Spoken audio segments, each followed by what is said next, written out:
Hello guys, welcome back to our YouTube channel. ഇന്ന് ഞാൻ ഒരു വീഡിയോ വന്നിരിക്കുന്നത് എന്താണെന്ന് വിചാരിച്ചാൽ നമ്മുടെ ഇംഗ്ലീഷ് കമ്മ്യൂണിക്കേഷൻ ഇല്ലേ, അതെങ്ങനെ ഫ്ലുവൻ്റ് ആയിട്ട് നിർത്താം എന്നൊക്കെ ആണ് നമുക്ക് ഇന്നത്തെ വീഡിയോയിൽ ചർച്ച ചെയ്യാൻ പോകുന്നത്. ഓക്കെ, അപ്പം നമ്മൾക്ക് എല്ലാവരും നേരിടുന്ന, ഞാനും നിങ്ങളെല്ലാവരും അടക്കം നേരിടുന്ന ഒരു പ്രശ്നമാണ് ഇംഗ്ലീഷ് കമ്മ്യൂണിക്കേഷൻ ഫ്ലുവൻ്റ് അല്ലാത്തത്. ഇപ്പോൾ ഒരു ഇൻ്റർവ്യൂവിന് പോവുകയാണെങ്കിലും ഏതൊരു രീതിയിലാണെങ്കിലും സംസാരിക്കുമ്പോൾ നമുക്ക് ഇംഗ്ലീഷിൽ സംസാരിക്കേണ്ടി വരുമ്പോൾ ആ ഒരു പ്രശ്നം നേരിടേണ്ടി വരുന്നുണ്ട്. നമ്മൾ ചിലപ്പോഴും ഇങ്ങനെ മലയാളം മീഡിയത്തിലൊക്കെ പഠിച്ച ആൾക്കാർക്കൊക്കെ ആയിരിക്കാം അങ്ങനെ ഒരു പ്രശ്നം നേരിടുന്നത്. ഞാനടക്കം മലയാളം മീഡിയത്തിൽ പഠിച്ചതാണ്. അപ്പോൾ എനിക്കും ഇപ്പോഴും ഫേസ് ചെയ്യുന്ന ചില പ്രശ്നമാണ് ഇംഗ്ലീഷ് കമ്മ്യൂണിക്കേഷൻ ഫ്ലുവൻ്റ് അല്ലാത്തത്. അപ്പം അങ്ങനെ കുറേ ഇൻ്റർവ്യൂസ് നഷ്ടപ്പെട്ടിട്ടുണ്ട്. അപ്പോൾ അതിനുള്ള ഒരു ടിപ്പുമായിട്ടാണ് വന്നിരിക്കുന്നത്, നമ്മുടെ ഇംഗ്ലീഷ് കമ്മ്യൂണിക്കേഷൻ എങ്ങനെ ഫ്ലുവൻ്റ് ആക്കാം. ഓക്കെ, അപ്പോൾ അതിനായിട്ട് ഞാൻ നിങ്ങളെ ഒരു ആപ്പ് പരിചയപ്പെടുത്താൻ പോവുകയാണ്. ആ ആപ്പിന്റെ പേരാണ് ChatGPT. നിങ്ങൾക്ക് എല്ലാവർക്കും ChatGPT എന്താണ് അറിയാമായിരിക്കും അല്ലേ? അപ്പം ChatGPT നമ്മൾക്ക് എഡ്യൂക്കേഷൻ പർപ്പസിനൊക്കെ യൂസ് ചെയ്യാൻ പറ്റുന്ന ഒരു അടിപൊളി പ്ലാറ്റ്ഫോം ആണ്. അപ്പം ഇതിനെ കുറിച്ചിട്ട് കൂടുതൽ ഞാൻ പറഞ്ഞുതരാം. അപ്പം നമ്മുടെ ഈ ഒരു ഇംഗ്ലീഷ് കമ്മ്യൂണിക്കേഷൻ എങ്ങനെ ChatGPT യൂസ് ചെയ്തിട്ട് ഫ്ലുവൻ്റ് ആക്കി നിലനിർത്താം എന്നതിനെ പറ്റിയാണ് ഇന്നത്തെ വീഡിയോയിൽ ഞാൻ ചർച്ച ചെയ്യുന്നത്. ഓക്കെ, നിങ്ങൾക്ക് എൻ്റെ ഈ ചാനൽ ഇഷ്ടപ്പെട്ടാൽ ഒന്ന് ലൈക്ക് ചെയ്യുക, ഷെയർ ചെയ്യുക, പറ്റുവാണെങ്കിൽ ഒന്ന് കമൻറ്റ് ചെയ്യുക. ഓക്കെ, നമുക്കൊന്ന് വീഡിയോയിലേക്ക് പോകാം.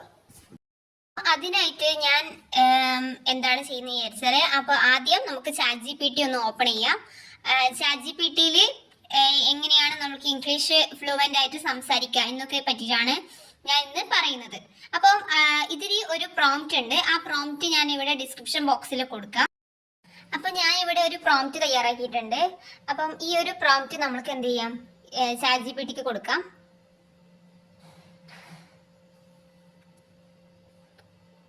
ഞാൻ ഇവിടെ എഴുതിയിരിക്കുന്ന ആ ഒരു പ്രോംപ്റ്റ് ഇവിടെ ഡിസ്ക്രിപ്ഷൻ ബോക്സിൽ കൊടുക്കാവുന്നതാണ്. ഞാൻ ഇങ്ങനെയാണ് കൊടുത്തത്.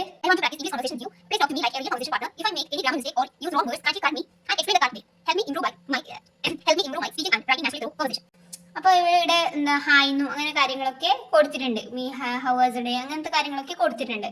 അപ്പം ഇവിടെ ഒരു കണ്ടോ ഇങ്ങനൊരു ഇത് കാണുന്നില്ലേ? അപ്പോൾ അത് ക്ലിക്ക് ചെയ്യുന്ന സമയത്ത് ഇവിടെ എലോ ഒക്കെ ചെയ്യാൻ ഉണ്ടാവും. Hello, it's lovely to meet you. If there's anything you need, please don't hesitate to let me know. I'm here to help. നമുക്ക് അവരോട് പറയാം. Hello ChatGPT. Hey there, nice to talk with you. Just a small tip, in casual conversation after saying hello, you can follow up with something like അങ്ങനെ അവര് നമ്മളോട് കുറച്ച് കാര്യങ്ങളൊക്കെ പറയും. അപ്പം നമ്മൾ എന്ത് ചെയ്യണമെന്ന് വിചാരിച്ചാല് നമുക്ക് ഒരു എന്താണ് ഇംഗ്ലീഷ് കോൺവെർസേഷൻ നമുക്ക് ഒന്ന് എൻഹാൻസ് ചെയ്യിപ്പിക്കാൻ വേണ്ടിയിട്ട് എങ്ങനെയൊക്കെയാണെന്ന് ചോദിക്കാം. Please ask me some question related to an interview board. Sure, I can help with that. Are you prepping for a specific type of interview, like for a job, university admission, or something else? As for job, അങ്ങനെ ChatGPTനോട് പറയാം. അപ്പോൾ അവരനുസരിച്ചിട്ട് അവരെന്ത് ചെയ്യും, നമ്മൾക്ക് അതിനായിട്ടുള്ള കാര്യങ്ങളൊക്കെ പറഞ്ഞു തരും. എങ്ങനെ ഒരു ഇൻ്റർവ്യൂ ബോർഡിൽ സംസാരിക്കണം എന്നും നമ്മൾക്ക് എങ്ങനെ ഒരു ഫ്ലുവൻ്റ് ആയിരിക്കും ഒരു ഇൻ്റർവ്യൂ നടക്കുന്നത് എങ്ങനെ. അപ്പം ആ ഒരു റിയൽ ആയിട്ടുള്ള ഒരാൾ നമ്മുടെ മുന്നിൽ വന്നിട്ട് ഇങ്ങനെ സംസാരിക്കുന്ന രീതിയിലൊക്കെ ChatGPT നമ്മളോട് ക്വസ്റ്റ്യൻ ചോദിക്കും. അപ്പം അതിനനുസരിച്ചിട്ട് ആൻസർ നമ്മൾ കൊടുത്താൽ മതി. അപ്പം ഈ ഒരു രീതിയിലൊക്കെ നമുക്ക് എന്ത് ചെയ്യാം, നമ്മുടെ ഒരു കമ്മ്യൂണിക്കേഷൻ സ്കില്ല് വർദ്ധിപ്പിക്കാൻ സാധിക്കും. അപ്പം ഇന്നേക്ക് ഇത്രയേ ഉള്ളൂ. Love you and by.